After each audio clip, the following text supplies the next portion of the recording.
The Australian Financial Review. About 5 hours off the coast of Queensland, there's a boat anchored right up next to the Great Barrier Reef. It's got 2 big cannons hanging off the back, and its mission is to defend one of Australia's treasures. Yarr! But pirates aren't the enemy out here, and the ammunition for those cannons, it's just seawater.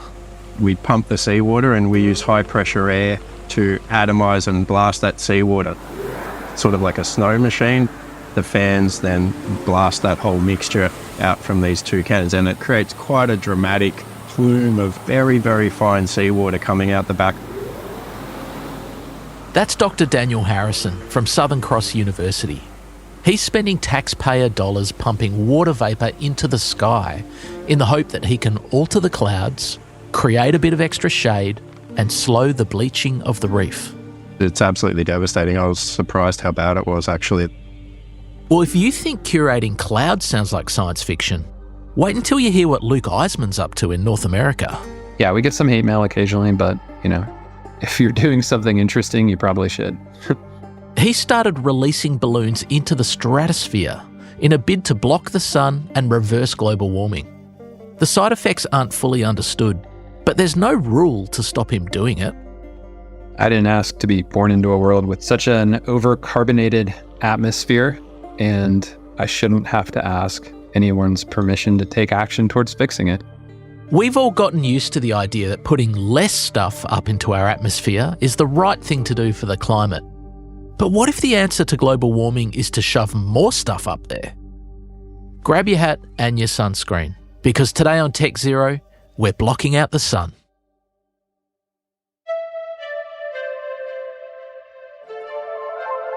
Promising action on climate change is the easy part. Delivery is so much harder. And right now, the world is finding it hard to live up to its promises to tackle emissions. But not everyone's given up. I'm Peter Kerr, and welcome to the Tech Zero podcast, where we bring you the big green ideas that could get us to net zero and the people risking everything to make them work.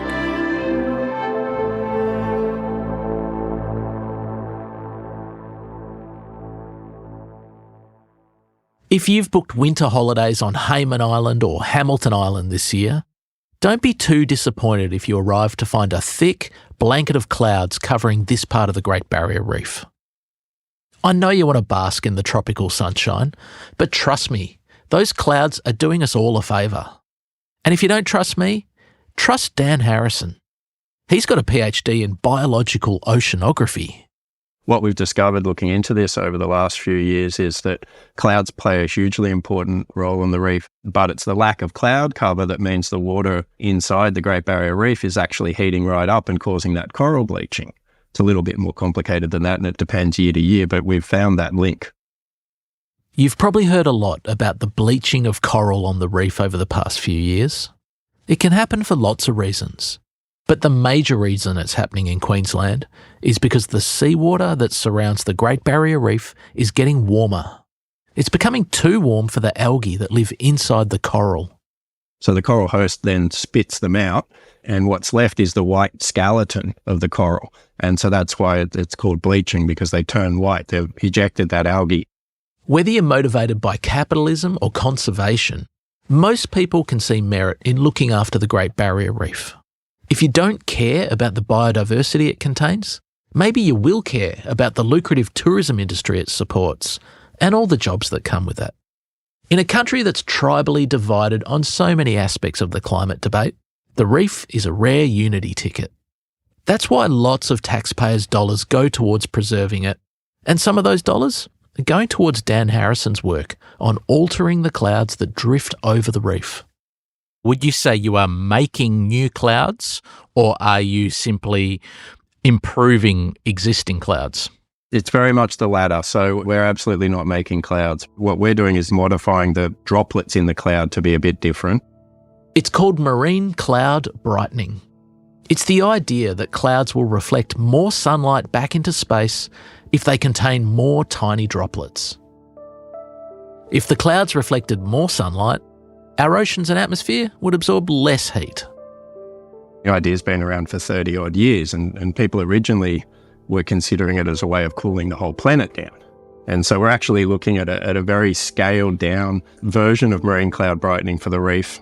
The main mechanism we think it'll help is by actually reducing the solar energy going into the water. Because the Great Barrier Reef is a huge shallow lagoon, it's you could think of it like if you go to the beach and the tide's gone out and left a shallow puddle of water there on the beach, it heats up very, very quickly during the day. And so the Great Barrier Reef is like a huge example of that. The water exchange in and out of the lagoon is somewhat restricted. And so if you do the cloud brightening every day for a couple of months, what the modelling shows is that it just very gradually lowers the sea surface temperature over about 6 weeks or so.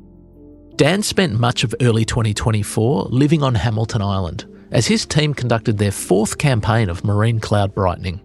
Some members of the team were living for a month at a time on that boat I mentioned at the start of the show. You know, the one that's anchored way out on the reef with the big cannon on the back. And when that cannon got going, it sprayed a mist of water and salt crystals up into the air. Then Dan would hop in a plane and measure the impact. You can only add droplets to a cloud if the cloud contains tiny particles called cloud condensation nuclei. Think of them like hooks on a hat stand. Those cloud nuclei, the little hooks, they can be any sort of tiny particle. If you're close to the city or farms, it might be pollen or dust. Over the ocean, it's usually the same tiny salt particles that make seawater taste salty. So the idea is that if we add more of these cloud condensation nuclei, which are just salt crystals, then the same cloud forms, but it now has smaller droplets and a larger number of them for the same amount of water in the cloud, and that reflects more sunlight back into space. So we can deliberately, we think, by spraying seawater to make these cloud condensation nuclei, we can make the clouds brighter. At certain times of year, the clouds over the Great Barrier Reef are blown in from the South Pacific, and those clouds don't have many hooks to hang the droplets on. It's some of the cleanest air in the world outside of the poles, so there's low cloud condensation nuclei, and it's under those sort of conditions that the idea can work, we think. But other days, the winds might shift and bring out all those things we were talking about before, the dust and the pollen and all of the particles that are sort of over the land, and transport those out over the reef. And we don't expect the idea to work so well on those days.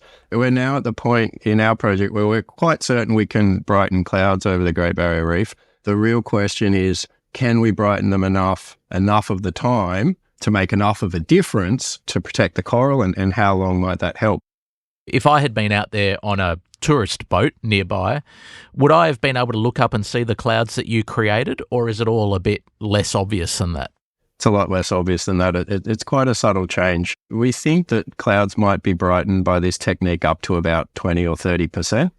So you'd struggle to be able to tell, because there's very high variability amongst clouds anyway.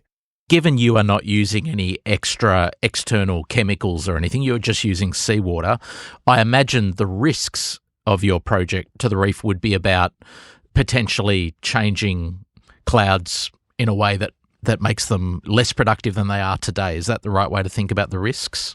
Look, there's a very wide range of risks. A federal court case has begun into the 2010 grounding of a Chinese bulk carrier on the Great Barrier Reef. The Shenyang 1 had strayed outside the shipping lane when it came to grief, causing major environmental harm. You can consider risks all the way from, okay, if there's this extra infrastructure out on the reef doing this, is there extra chance of vessels running aground in the coral, or extra chance of introducing marine pests to the marine park, for example? That's sort of one end of the spectrum. And then the other end of the spectrum, I guess you could consider risks like if you were running this at full scale and brightening a third or a half of the reef, the clouds over that region, are there potentially flow-on effects to weather patterns over northeast Queensland or something? The full force of Cyclone Debbie started to hit this morning. Ferocious winds smashed the Whitsundays.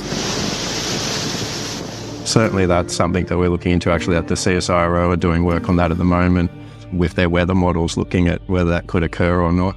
So far, it looks like the sort of risk or the potential changes in weather patterns are just within the noise anyway, which is reassuring, but it's very early days on that work. It's got a long way to go. It's comforting, isn't it, knowing that Australia's National Science Agency, the CSIRO, are on the case and have started a lengthy investigation into the pros and cons. But not everyone thinks we can afford to wait for the science. We're supposed to have this planet at net zero within 25 years, and we're a long way behind. I know this guy in North America who also wants to fight climate change by pumping small particles into the sky, and he's not waiting for anyone to give him permission. My name is Luke Eisman. I'm co-founder of Make Sunsets. We cool Earth by launching reflective clouds. At some point, you have to take action, and I think we're far past that point on most things related to climate. Luke Eisman's big green idea is to send small particles into the sky to reduce the amount of solar radiation that hits the Earth. In that way, him and Dan Harrison are doing pretty similar things. But rather than seawater, Luke is launching sulfur dioxide up there. And rather than aiming at the clouds, Luke's firing it much higher, right up into the Earth's stratosphere. How do you distinguish your work from them? Do you sort of feel like they are a related sort of industry that you have a kinship with, or are they the cowboys giving your science potentially a bad name? So there's a wide variety of scientists and entrepreneurs and thinkers and philosophers and ethicists in this space, I suppose. And so it would be very unfair to label them all cowboys, I think. Certainly there are some who tend to be non-scientists, right, who sort of grab the idea and say, okay, this sounds good, let's just go do it, which is not a very scientific approach at all, of course. Luke and Dan's work might sound similar, but one of these projects is slow, methodical, taxpayer-funded science, while the other is fast, unbridled venture capitalism. You know, I'm not smart enough or experienced enough to do the fundamental science. That's for smarter people. But the hacking things together, duct taping them, getting it out there in the world as soon as it's not catching fire most of the time, that's kind of my cup of tea. Luke's work at Make Sunsets has attracted millions of dollars in funding from sympathisers who like his crash-through style. But his work has also attracted criticism, including from the President of Mexico. And on one occasion, it even attracted a phone call from the FBI. We'll tell you more about those controversies after this break.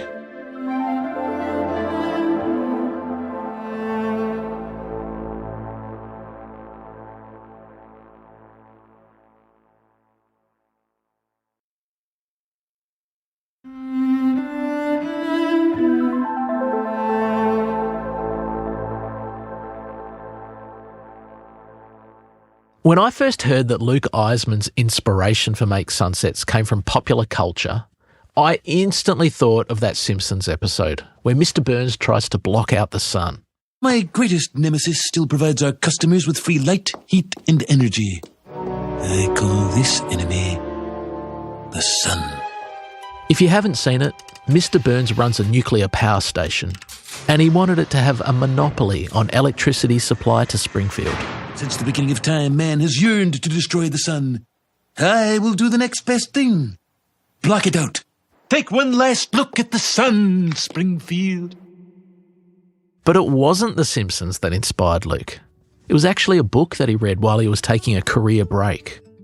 You see, Luke had done pretty well out of a series of startups, particularly one that made digital gardening products. And he'd also worked for the famous Silicon Valley venture capital firm, Y Combinator. So I had enough money to spend like a year or two experimenting and then figure out what I would do next. And I was in Baja spearfishing for hours and hours per day. I figured I'd get tired of that pretty soon and then come up with something else to do eventually. And I wasn't really getting tired of it, but I was getting itchy to do another startup. It was during his career break that Luke read a book about a renegade billionaire who tries to cool the earth by firing sulfur into the sky. I read a novel called Termination Shock by one of my favorite sci-fi authors, Neil Stephenson, about 2 years ago. The title of the book is a reference to what happens if you do solar geoengineering by injecting these particles and then stop. Most of the story is taken up by the various complications that ensue geopolitically after the initial launches are discovered. I listened to the audio version of the book, and as I'm listening to it, I'm knowing that this is going to be a rabbit hole that I need to go down to at least research a lot. And early in my research, when I saw that the 2 academic efforts to do small-scale test deployments were stymied because politics, that feeling really grew, and I started to realize this was the kind of project for me. Termination Shock was published in 2021, exactly 20 years after a real-life event that proved the Earth could be cooled if large amounts of sulfur dioxide were pumped high up into the sky. A volcano, dormant for 600 years, erupted in multiple explosions. Hundreds of people were killed when Mount Pinatubo erupted in June 2001 in the Philippines. It was the biggest volcanic eruption the world had seen for 79 years. 3 powerful explosions sent molten rock, mud, and ash more than 10,000 feet into the sky. According to NASA, the Mount Pinatubo eruption sent a cloud of ash and gas so high it entered the stratosphere. That's a zone between 10 kilometres and 50 kilometres above the ground. And among the gases that Mount Pinatubo spewed out was sulfur dioxide, the same stuff that Luke wants to use for make sunsets. NASA reckons about 20 million tonnes of the stuff entered the stratosphere. More than 20 miles away, towns were covered with a blanket of thick gray sludge. Electric power was knocked out. With thick clouds blacking out the sun, it was like a solar eclipse for most of the day. Mount Pinatubo had turned the stratosphere into a layer of haze, and that meant less sunlight was able to get through. Much of it was reflected back into space. And here's the amazing thing. NASA reckon the sulfur from Mount Pinatubo cooled the Earth by about 0.5 degrees Celsius for more than a year. Not surprisingly, sulfur dioxide is central to Luke's plans too. We launch balloons that go up very high, 20 kilometers or higher. They then pop and release artificial clouds, reflective particles that copy how the highest altitude volcanoes work and reflect a little bit of sunlight back into space before it can reach the surface of the Earth and the lower atmosphere. And we do that with pretty much everything off the shelf, including normal weather balloons. There are thousands of them launched worldwide every day. We use a bigger model, and instead of just putting helium in it, we put helium or hydrogen and sulfur dioxide. Sulfur dioxide is the reflective particle that I mentioned. We've to date done over 35 successful launches, deploying over 10 kilograms of our particle. You get this global circulation of the particles at very high velocity stratospheric winds. So even though we're launching, from in or near the tropics, ideally, the particles end up settling out 2 to 3 years later near the poles. So what actually makes these balloons pop? Is it just the pressure changes once they get up really high? Yeah, as they go up, they expand in size to equalize the pressure inside the balloon versus outside the balloon. And just like if you blow up a balloon and continue blowing it up, eventually it pops. If you haven't realised it yet, what Luke is doing with his sulfur balloons is an example of geoengineering. That's the term given to a collection of largely untested and unregulated technologies that fight climate change by making deliberate interventions into natural systems. They're pretty controversial. At this point, we're quite good at it. For our last 5 launches, 4 of them, we were able to confirm that they made it all the way up to the stratosphere. The way we do that is basically we use off-the-shelf GPS sensors that adventurers will often use to track where they are. They have a satellite link and a GPS chip in them. We have those on our balloon to confirm exactly where they are. They cut out at a specific altitude, but we're able to model exactly, within 1% the altitude at which the balloon actually popped. Excluding the cost of labour, Luke reckons the equipment cost of each balloon launch is a bit over $400. Each balloon sends 1 kilogram of sulfur dioxide into the stratosphere. And Luke's monetising this work by selling cooling credits. Each cooling credit costs $16, and it commits Luke's company to putting 1 gram of sulfur into the stratosphere. Now, I bet some of you are shouting bull dust at this point. And yes, a cooling credit is an entirely invented theoretical currency. But guess what? People are buying them. Like all voluntary carbon credits, the only reason people buy Cooling credits is to feel like they're doing some small part to offset the horrible situation that our cumulative carbon emissions have gotten us into climatically. Make Sunsets made just over $7,000 in revenue in the month of April 2024. If you do the maths, the unit costs of the balloon launches looks pretty good. Each $400 balloon can theoretically hold enough sulphur to sell $16,000 worth of cooling credits. Now, in reality, labour's not free, and there's extra corporate costs to be paid, like setting up the website and the payment systems through which the people buy the cooling credits. Overall, Make Sunsets burned almost $23,000 of cash in April. But most startups burn cash. And Make Sunsets has got enough cash in the bank to last another 30 months or so.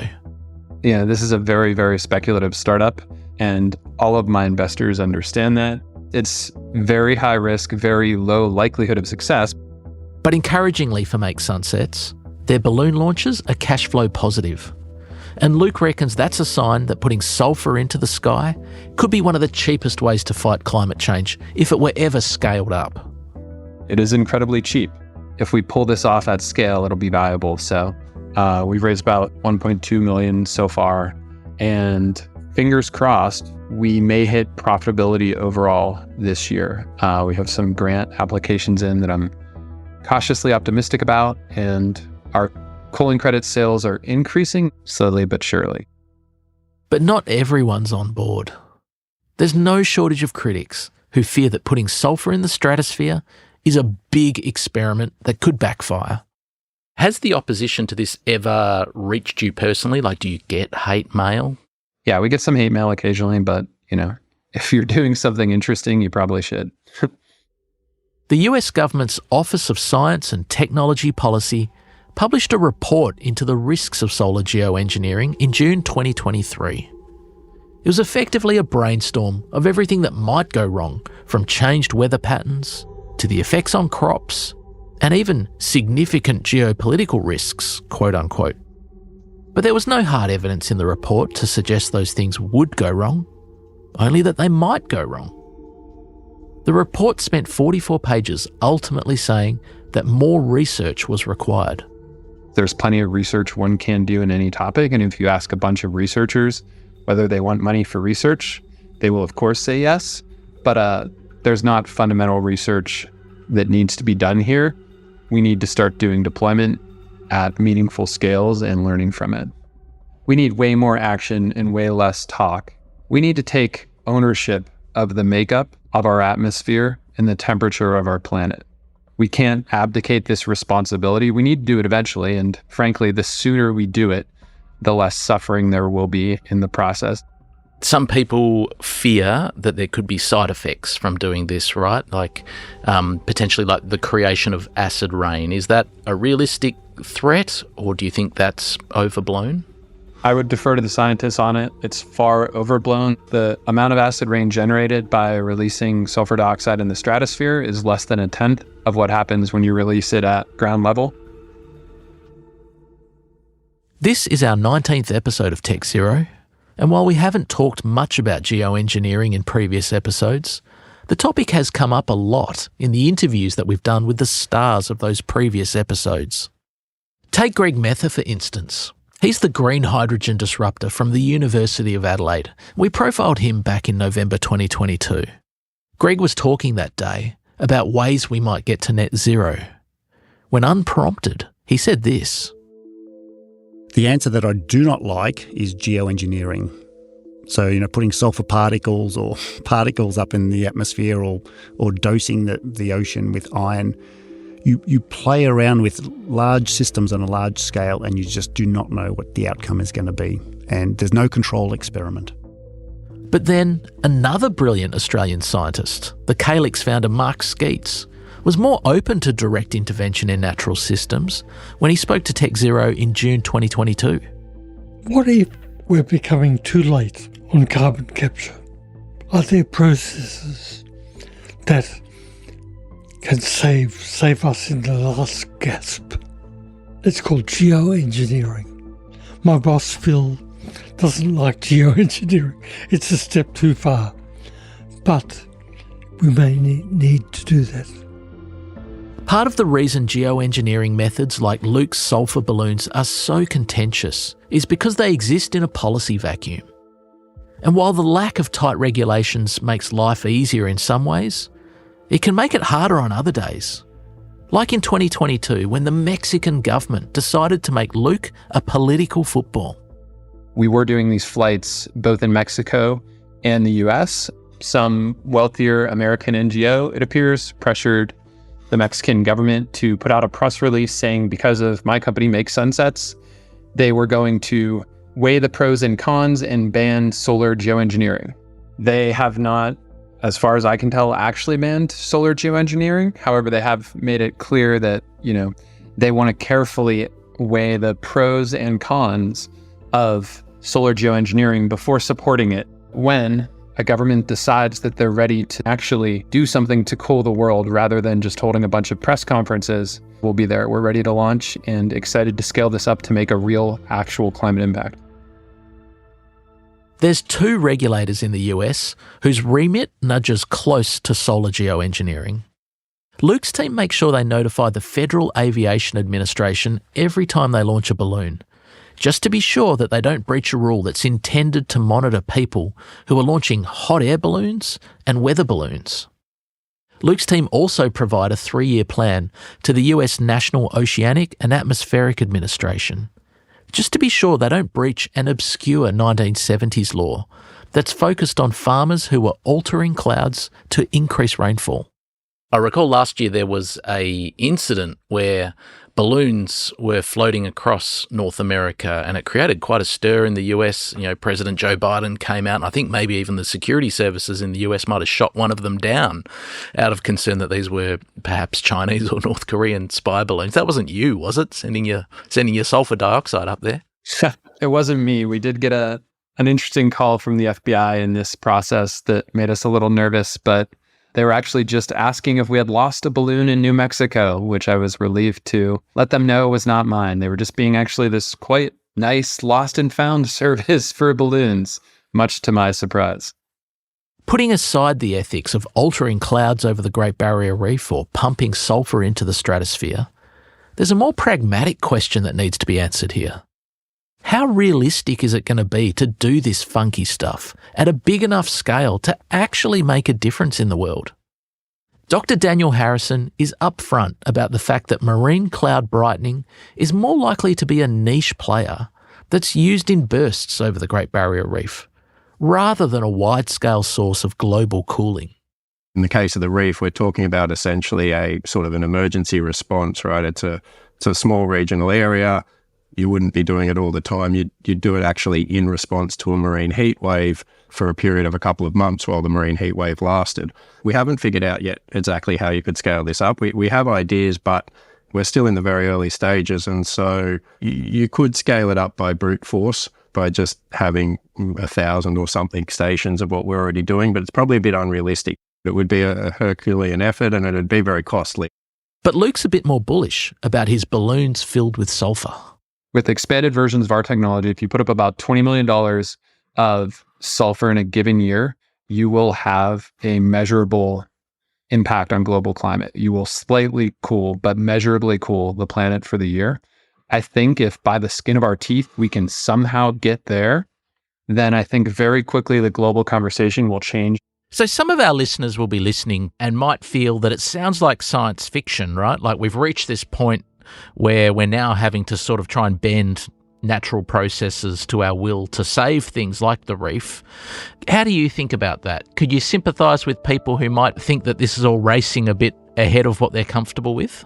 Absolutely. It would be a much better situation if we didn't have to look into ideas like this at all. Unfortunately, we've been very, very, very slow to tackle the issue of climate change and conservation, and I think this is probably somewhat true on the land as well, but certainly in the marine field, we're going to have to start thinking about conservation in a different way. We've typically thought about conservation as if we just leave things alone and if humans have as little to do with something as possible, then that's the best outcome for the nature, for the natural biodiversity. However, that's no longer the case, because if we leave things alone, unfortunately, we're not really leaving them alone, because we're changing the climate so rapidly now that it's causing huge problems throughout all sorts of ecosystems. Yeah, I can certainly sympathise with people that would rather that we didn't have to be looking at this kind of technological intervention. But unfortunately, I think leaving ecosystems alone is no longer always the best way to protect them. It's a confronting thought, isn't it? But maybe we can take comfort in the knowledge that some of the world's smartest and most entrepreneurial people are channeling their efforts into this direction. Dan Harrison's one of 300 researchers now working on a taxpayer-funded reef restoration and adaptation program. They're trying all sorts of stuff, like even in vitro fertilisation for coral. This is just one of the ideas that we're looking at that might be able to help the reef. The world's biggest effort in sort of novel conservation, I think, going on right now for the Great Barrier Reef, and that's a pretty exciting thing that can give us some hope.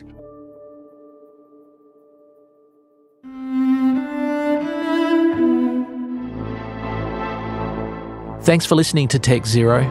We'll be back in 2 weeks' time with another episode. This podcast was hosted and written by me, Peter Kerr. It was produced by LapFan, with video and audio assistance by Alex Gow. And Alex also provided our wonderful theme music. It was edited and sound designed by Martin Peralta, and the executive producer is Fiona Buffini. If you like the show and want to hear more, follow us wherever you get your podcasts, and consider rating and reviewing us, as it helps us find others. At the Financial Review, we investigate the big stories about markets, business and power. To subscribe to the Financial Review, go to afr.com/subscribe. You can also get in touch with us here at techzero@afr.com. Tech Zero is part of the Financial Review's Carbon Challenge franchise.